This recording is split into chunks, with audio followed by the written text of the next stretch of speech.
अस्सलाम वालेकुम स्टूडेंट्स। हमारा आज का टॉपिक है sex linkage in humans. Humans के अंदर हम देखेंगे कि सेक्स लिंकेज है जो एक्स और वाई क्रोमोसोम्स हैं उनके ऊपर जो जीन्स हैं वो किस तरह जो बिहेव करती हैं, उनके अंदर लिंकेज है वो किस तरह हमें जो है वो हेल्प करती है और डिफरेंट डिजीज़ में भी जो है वो डिजीज़ पैदा करने में भी जो है ये इन्वॉल्व होती हैं। तो इनके बारे में हम देखते हैं। Humans have many X linked traits of which some are haemophilia.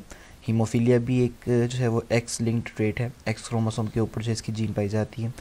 And colour blindness are recessive while other like hypophosphatemic और vitamin D resistant rickets are dominant. अब देखेंगे दो तरह की जो है वो यहाँ पर एक्स लिंक्ड ट्रेट्स आएंगे। कुछ एक्स लिंक्ड रिसेसिव ट्रेट्स होंगे जो रिसेसिव अलील की वजह से होंगे और कुछ एक्स लिंक्ड डोमिनेंट ट्रेट होंगे जो डोमिनेंट अलील की वजह से होंगे। ठीक है, X-linked dominant is the trait which is determined by an X-linked dominant gene, while X-linked recessive is a trait which is determined by a X-linked recessive gene. तो recessive gene की वजह से होने वाला X-linked recessive है और dominant gene की वजह से होने वाला X-linked dominant trait है। Their pattern of inheritance are very different from each other। हम इनको स्टडी करेंगे तो आपको मज़ीद जो है वो आइडिया हो जाएगा।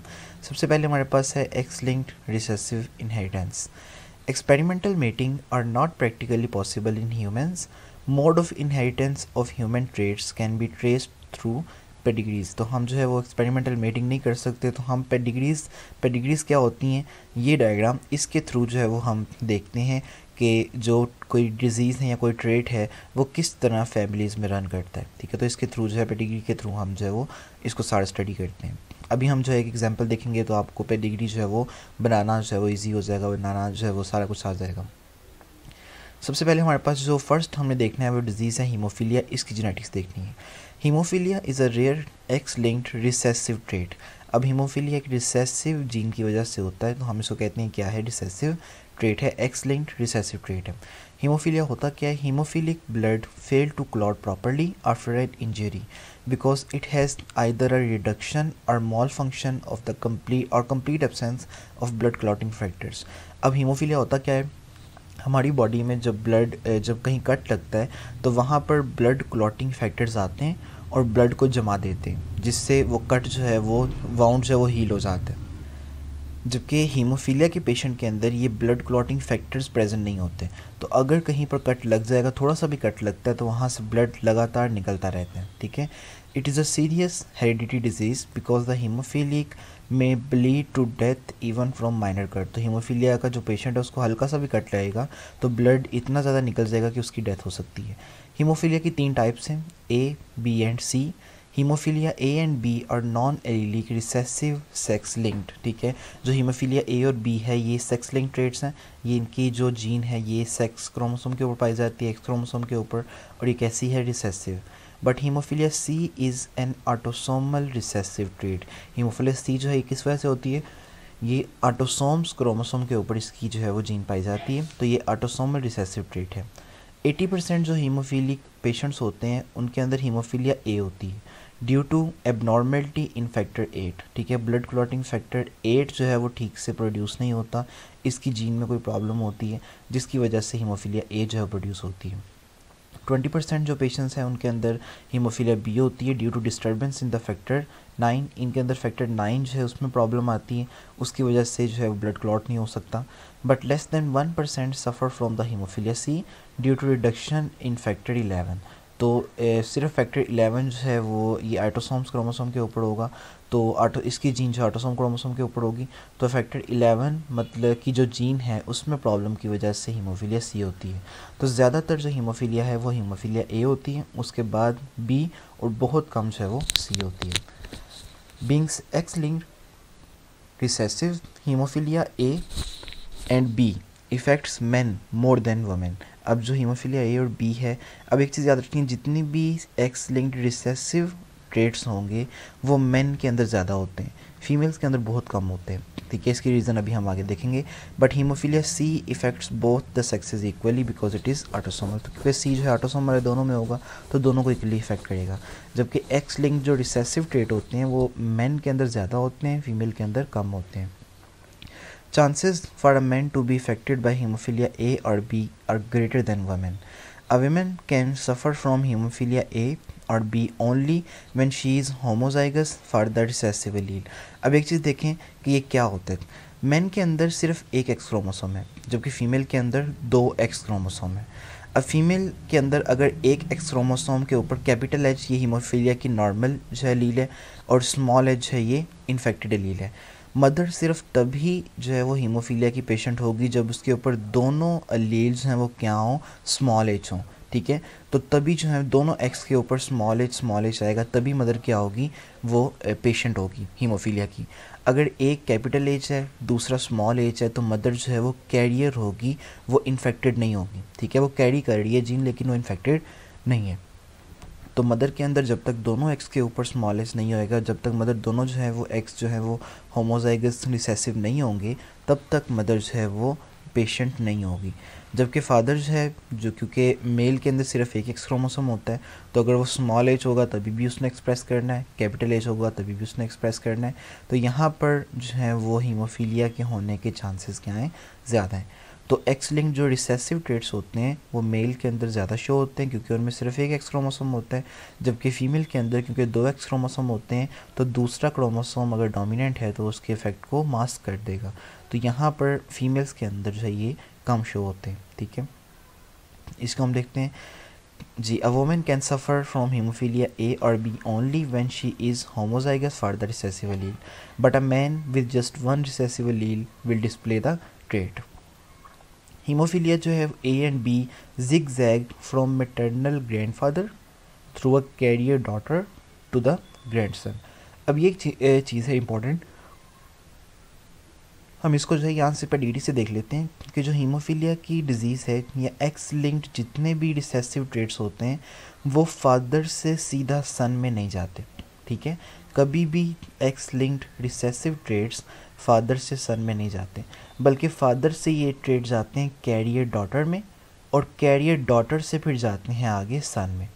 यहाँ पर देखें कि इसी डायग्राम को जो है ये अब यहाँ पर एक्सप्लेन किया गया है कि हमारे पास जो है वो एक फादर है जो इन्फेक्टेड है, ठीक है, हीमोफीलिक है। तो इसकी जो हीमोफीलिक है तो डेफिनेटली हमें पता है इसकी जीनोटाइप क्या होगी, एक्स स्मॉल एच और वाई। और मदर जो है उसकी शादी हो जाती है एक नॉर्मल मदर से, एक्स कैपिटल एच। अब इनके जो बेबीज़ बनेंगे देखें कि फादर से जो सन में जाता है वो सिर्फ वाई क्रोमोसोम है, ठीक है, और फादर से एक्स क्रोमोसोम जाता है डॉटर में, ठीक है। तो यहाँ से मदर से एक्स क्रोमोसोम आएगा एक, दूसरा एक्स क्रोमोसोम फादर से आएगा, तो डॉटर जो है उसकी जीनोटाइप क्या होगी, X capital H, x small H. अब देखें जो डॉटर है वो क्या है, कैरियर, ठीक है, इसमें डिजीज़ शो नहीं होगी लेकिन ये जीन को कैरी कर रही है। और सन कैसा है, क्योंकि एक्स क्रोमोसोम इसका मदर से आया तो ये क्या है, नॉर्मल। तो कभी भी x linked recessive traits father से सन में नहीं जाते, ठीक है, सन इसका बिल्कुल नॉर्मल होगा। ये फादर से जाते हैं ग्रैंड सन में, ठीक है, दादे से जो है पोते में जाते हैं सिर्फ, ठीक है। अब देखें इस डॉटर कैरियर डॉटर की हेल्दी अगर हस्बैंड से शादी हो जाती है तो देखें अब इसकी जो है यहाँ से एक्स क्रोमोसोम इक्वली, ये एक्स क्रोमोसोम जो है ये इनकी डॉटर में भी जाएगा जो कैरियर होगी, और ये एक्स क्रोमोसोम जो है वो सन में भी जाएगा जो इन्फेक्टेड होगा, ठीक है। तो मदर से डिज़ीज़ जो है वो बेटे में जा सकती है और मदर से डिज़ीज़ जो है वो कैरियर डॉटर में भी जा सकती है, जबकि फादर से जो डिज़ीज़ है वो सिर्फ कहाँ जाती है, डॉटर में। फादर से कभी भी ये डिज़ीज़ डायरेक्टली सन में नहीं जाती, ठीक है। ये एक जनरेशन छोड़ के अगली जनरेशन में जो है शो होती है, फादर से जो है वो उसके पोते में शो होगी, उससे फिर आगे उसके पोते में शो होगी। तो यूँ जो एक्स लिंक्ड रिसेसिव ट्रेट्स हैं ये 1 जनरेशन बाद जो है वो जाकर शो होते हैं, फादर से जो है वो आगे से उसके पोते में शो होते हैं, सन में शो नहीं होते। उसके बाद हमारे पास एक एक्टिविटी है, इस एक्टिविटी को आपने खुद परफॉर्म करना है। मैं आपको जो है इसका हिंट दे देता हूँ। अब बताया क्या होगा कि यहाँ पर क्वीन विक्टोरिया जो है ये आपके पास है कैरियर है, ठीक है, और इसकी जो है वो हेल्दी पर्सन से जो है शादी हुई और उसके नतीजे में जो है वो आगे से उनके जो बेबीज़ हैं उनमें से प्रिंस लेपर्ड जो है वो क्या हो गया, इन्फेक्टेड हो गया, ठीक है। इसी तरह जो प्रिंसेस एली थी वो क्या है, कैरियर है, ठीक है। हमने बताना है कि प्रिंस लेपर्ड की जीनोटाइप क्या होगी, ठीक है। क्वीन विक्टोरिया की जीनोटाइप क्या है, इसकी जीनोटाइप क्या है, प्रिंस लेपर्ड की जीनोटाइप क्या है, और रूपर्ट की जीनोटाइप जो है वो क्या है, इसी तरह अलेक्सिस जो है वो किस तरह जो है वो हो गया, इन्फेक्टेड हो गया। तो बिल्कुल सिंपल तरीका है, हम शुरू से जो है वो जीनोटाइप्स इनकी लिखते जाएंगे और क्रॉसेस से हमें पता लग जाएगा कि इनकी जीनोटाइप क्या होगी। एक आइडिया मैं आपको दे देता हूँ, यहाँ पर क्वीन विक्टोरिया क्योंकि ये कैरियर हैं तो इसकी जीनोटाइप होगी X capital H x small H, और ये हेल्दी इसका हस्बैंड है तो इसकी जो जीनोटाइप है वो होगी X capital H and Y. ठीक है, अब इनके क्रॉसेस करके आपने इन तमाम की जीनोटाइप्स है उसको खुद सॉल्व करना है कि क्या इनकी जीनोटाइप्स होंगी, प्रिंस लेपर्ड की क्या होगी, रूपर्ट की, अलेक्सिस की, सो ऑन। ठीक है, उसके बाद हमारे पास नेक्स्ट आता है दूसरी टाइप है एक्स लिंक्ड रिसेसिव ट्रेट की, that is genetics of colour blindness. अब कलर ब्लाइंडनेस जो है ये भी हम देखते हैं किस तरह होती है। 3 तरह के जो है वो कलर कोन्स होती हैं आपकी आइज़ के अंदर, red, blue and green. Retina के अंदर 3 तरह की कोन्स होती हैं और यही 3 कोन्स मिलकर तमाम कलर जो हैं वो डिफरेंट कलर्स बनाने में हेल्प करती हैं। Normal trichromatic colour vision is based on 3 different kind of cone cells in the retina, each sensitive to only one of the 3 primary color, red, green और blue। तो 3 तरह के कौन सेल्स हैं जो तीनों कलर को रिसीव करते हैं और देन इनके मिक्सचर से ही बाकी तमाम कलर बनाए जाते हैं। Each type of cone cell है specific light absorbing protein called obscene.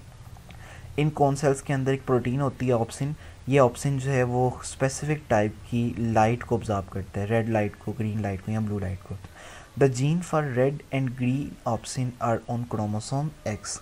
X chromosome के ऊपर जो जीन्स हैं वो रेड और ग्रीन ऑप्सिन बनाती हैं। ठीक है, तो एक्स क्रोमोसोम जो हैं वो आपको रेड और ग्रीन लाइट को देखने में क्या करता है, हेल्प करता है। अगर एक्स क्रोमोसोम में कोई भी प्रॉब्लम आएगी तो रेड या ग्रीन ब्लाइंडनेस जो हमें शो होगी। Well the gene for blue obscene is present on autosome 7। अब जो ब्लू ऑप्सिन की जीन है वो तो ऑटोसोम 7 पर है, मतलब कि ये जो है वो सेक्स लिंक्ड नहीं है। Mutation in the opsin gene cause 3 type of colour blindness. अब 3 तरह की कलर ब्लाइंडनेस होती है। A dichromat can perceive 2 primary colours. Di का मतलब है 2, तो डाइक्रोमेट जो है वो 2 तरह के कलर्स को रिसीव कर सकता है, but is unable to perceive the one whose opsin is are missing due to mutation. तो 2 तरह के कलर को रिसीव कर सकता है लेकिन जिस कलर की ऑप्शन मिसिंग है उसको वो रिसीव नहीं कर सकता। ठीक है, यहाँ पर जो है वो कुछ टाइप्स हैं आपके पास। प्रोटानोपिया इज़ रेड ब्लाइंडनेस, इसमें प्रोटानोपिया में रेड कलर जो है वो रिसीव नहीं होता। ड्यूटीरानोपिया में ग्रीन ब्लाइंडनेस इसको कहते हैं, ग्रीन कलर की ऑप्शन मिसिंग होती है। एंड ट्राइटानोपिया में ब्लू कलर की ऑप्शन जो है वो मिसिंग होती है, that is called blue blindness. Some people can detect red and green but with altered perception of the relative shades of these colors। अब कुछ पर्सन जो है वो रेड और ग्रीन कलर्स हैं वो डिटेक्ट कर सकते हैं लेकिन थोड़ा सा डिफरेंट सा। ठीक है, मतलब एग्जैक्टली रेड और ग्रीन कलर्स है वो डिटेक्ट नहीं करते बल्कि उनकी शेड्स हैं वो डिटेक्ट कर सकते हैं। They have abnormal but still partially functioning option. इनके ऑप्शन जो है वो एबनॉर्मल होते हैं लेकिन कुछ फंक्शन कर रहे होते हैं, इसलिए कुछ शेड्स हैं वो डिटेक्ट कर सकते हैं। इसको हम कहते हैं प्रोटेनोमेलिस। ठीक है, प्रोटेनोमेलिस है या फिर ड्यूटीरेनोमेलिस है। ठीक है, तो जिसमें रेड एंड ग्रीन वीकनेसेस जो है वो हम जो है वो शो करते हैं। रेड वीकनेसेस के लिए first one and green weaknesses के लिए ड्यूटीरेनोमेलिस। ठीक है, ये वर्ड हम यूज़ करते हैं इसके लिए। अ मोनोक्रोमेट जो सिर्फ एक कलर रिसीव करता है can perceive 1 colour. Monochromacy is true blindness. इसमें जो ये सही ब्लाइंडनेस है कि सिर्फ एक कलर ही आपको रिसीव होता है, बाकी 2 कलर रिसीव नहीं होते। Blue cone monochromacy is a X linked recessive trait. अब देखें, ब्लू कलर तो ऑटोसोम की वजह से होता है, तो हमें ऑटोसोम ठीक होते हैं तो हमें ब्लू कलर नज़र आता है, लेकिन रेड ग्रीन जो है वो क्योंकि सेक्स क्रोमोसोम पर होते हैं उनमें कुछ प्रॉब्लम होती है। तो ब्लू कौन जो मोनोक्रोमेसी है इसमें ब्लू कलर आपको नज़र आता है, बाकी दोनों नज़र नहीं आते। तो ये एक्स लिंक्ड रिसेसिव ट्रेट है in which both red and green colour cells are cone cells are absent. That is why it is also called red-green color blindness. It is a common hereditary disease. Like any sex-linked trait, recessive trait, it also zigzags from maternal grandfather through a carrier daughter to the grandson. तो ये भी जो है X-linked recessive trait की वजह तरह जो है वो फादर से सन में नहीं जाती, फादर से कैरियर डॉटर में जाती है, वहाँ से फिर उसके सन में जाती है। It never passes directly from father to son.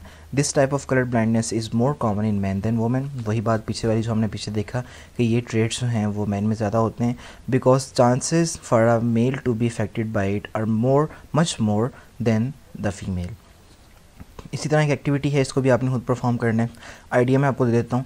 A sex-linked recessive allele small c produces red blindness. Its normal dominant allele is small capital C, तो अगर स्मॉल सी होगा तो कलर ब्लाइंडनेस होगी, रेड ब्लाइंडनेस होगी। अगर capital C होगा तो colour blindness नहीं होगी, ठीक है। A normal women whose father was red blind married to a red blind man, what proportion of their children can have the normal colour vision. अब एक चीज़ देखें, आप एक वुमेन का मैन के साथ आपने जो है वो पेडिग्री का क्रॉस बनाना है। मैन कैसा है? रेड ब्लाइंड, मतलब इसके अंदर जो है वो एक्स है वो स्मॉल सी है, एक्स स्मॉल सी और वाई। और जो वुमेन है वो कैसी होगी, क्योंकि वुमेन का फादर जो है वो रेड ब्लाइंड था, तो वुमेन डेफिनेटली कैसी होगी? कैरियर होगी। तो ये कैरियर है, इसका जो है इन्फेक्टेड पर्सन के साथ जो है आपने क्रॉस बनाना है और बताना है कि इनके चिल्ड्रंस के अंदर कितनी परसेंटेज है, कितने परसेंट चिल्ड्रन जो है वो नॉर्मल होंगे या कितने परसेंट जो है वो कलर ब्लाइंडनेस जो है होंगे। तो ये आपने परसेंटेज है इसकी बतानी है। उसके बाद हमारे पास आते हैं एक्स लिंक्ड डोमिनेंट इनहेरिटेंस, जो डोमिनेंट अलील की वजह से होते हैं। Pattern of X-linked dominant inheritance is different from X-linked recessive. It is more common in female than males. अब ये मेल्स के अंदर कम होती है, फीमेल्स के अंदर ज़्यादा होती है। All daughters of an affected father but none of his son are affected. अब इसमें क्या होगा कि एक फादर की जितनी भी डॉटर्स होंगी वो सारी की सारी अफेक्टेड होंगी, लेकिन फादर से क्योंकि एलील्स हैं वो जीन सन में नहीं जाती, एक्स क्रोमोसोम सन में नहीं जाता, तो फादर का जो सन है वो अफेक्टेड नहीं होगा, ठीक है। Any heterozygous affected mother will pass the trait equally to half of her sons and half to her daughter. तो अगर मदर जो है वो हेट्रोजाइगस है तो वहाँ से जो है मदर के अंदर जो है वो एक डोमिनेंट अलील है, एक रिसेसिव है। डोमिनेंट की वजह से जो है मदर इफेक्टेड है, डिजीज़ उसमें शो हुई है, तो मदर से एक एक्स जो है वो सन में जाएगा, एक एक्स जो है मदर में डॉटर उसमें जाएगा, डॉटर में जाएगा। तो एक जो इफेक्टेड मदर है वो इक्वली अपनी डॉटर एंड सन के अंदर अलील्स को क्या करती है? ट्रांसफ़र करती है। Hypophosphatemic rickets is an X-linked dominant trait. It is a rare hereditary disease. It is different from common dietary rickets. ये dietary rickets से normally जो है different है, which could be cured by taking vitamin D. जो dietary rickets होती है उसमें हम विटामिन डी लेते हैं, उससे रिकेट क्योर हो जाती है। It does not result from vitamin D deficiency. इसमें रिकेट्स में इस रिकेट में विटामिन डी डेफिशिएंसी नहीं होती, but its cause is the genetic communication failure at the molecular level. Communication में कुछ एरर आती है। The genes encoding bone proteins never receive vitamin D message to function. तो इन जीन्स के पास विटामिन डी का मैसेज नहीं पहुंचता, ठीक है। तो ये कम्युनिकेशन का एरर है। विटामिन डी भी बॉडी में होता है, जीन्स भी ठीक होती हैं, लेकिन ये मैसेज है वो जीन तक नहीं पहुंचता, जिसकी वजह से जीन्स है वो अपना काम परफॉर्म नहीं करती। अब यहाँ पर भी वही है कि ये क्योंकि सेक्स लिंक डोमिनेंट ट्रेट है, तो ये कैपिटल डी मतलब जो ये है पर्सन जो मेल है वो इफेक्टेड है। यहाँ से जो एक्स क्रोमोसोम है वो जाएगा डॉटर में, तो जो डॉटर है इस पर्सन की, इस मेल की जो डॉटर है वो इफेक्टेड होगी। जबकि सन के अंदर तो वाई क्रोमोसोम जाना है और जो एक्स क्रोमोसोम है मदर से आना है, तो जो सन जो है वो इफेक्टेड नहीं होता, वो नॉर्मल होता है। तो एक्स लिंक डोमिनेंट ट्रेट्स हैं वो फादर से जाते हैं डॉटर में, और डॉटर से फिर इक्वली उसके सन में और उसकी डॉटर में जाते हैं, ठीक है। तो इस डॉटर की जब आगे शादी होगी तो इनकी इसके अंदर से जो ट्रेट्स हैं वो इक्वली एक एक्स कैपिटल डी है वो उसमें जाएगा, डॉटर में जाएगा, और जो है वो सन में जाएगा, तो इक्वली जो है वो आगे से डॉटर और सन में डिस्ट्रीब्यूट हो जाते हैं। इसी तरह हमारे पास आती हैं last topic Y linked inheritance. Y linked inheritance simple है आपके पास कि वाई लिंक्ड है, तो वाई के ऊपर जो जीन्स हैं वो तो वाई से सिर्फ वाई में ही जाएंगी, फादर से सिर्फ फादर में ही जाएंगी, वो कभी भी फीमेल के अंदर नहीं जाती। यहाँ पर देखें कि एक्स वाई के ऊपर एक जीन है SRY, तो ये SRY जीन हमेशा फादर से सन में ही जाती है, क्योंकि वाई क्रोमोसोम सन में जाता है। वाई क्रोमोसोम कभी भी जो है वो इसमें फीमेल में नहीं जाता, ठीक है, जिसकी वजह से जो है वो ये वाई लिंक्ड जो इनहेरिटेंस है ये सिर्फ और सिर्फ जो है वो मेल्स के अंदर शो होती है, ठीक है। और मेल के ऊपर जो SRY जीन है ये मेलनेस प्रोड्यूस करवाने में हेल्प करती है, ठीक है। तो ये 6 वीक ऑफ प्रेगनेंसी के दौरान जो है वो अब ऐसे आपकी बॉडी में सेक्स के स्विचेस को ऑन कर देती है, जिसके नतीजे में बॉडी जो है वो मेलनेस की तरफ डेवलप होना स्टार्ट हो जाती है, ठीक है। तो SRY जीन चाहिए, आप कह लें कि ये एक्स डिटर्मिनेंट है, ठीक है, और इसने डिटरमाइन करना है कि जो बेबी है वो क्या होगा? मेल होगा। मेलनेस के ट्रिगर्स को ये क्या कर देती है? एक्टिव कर देती है।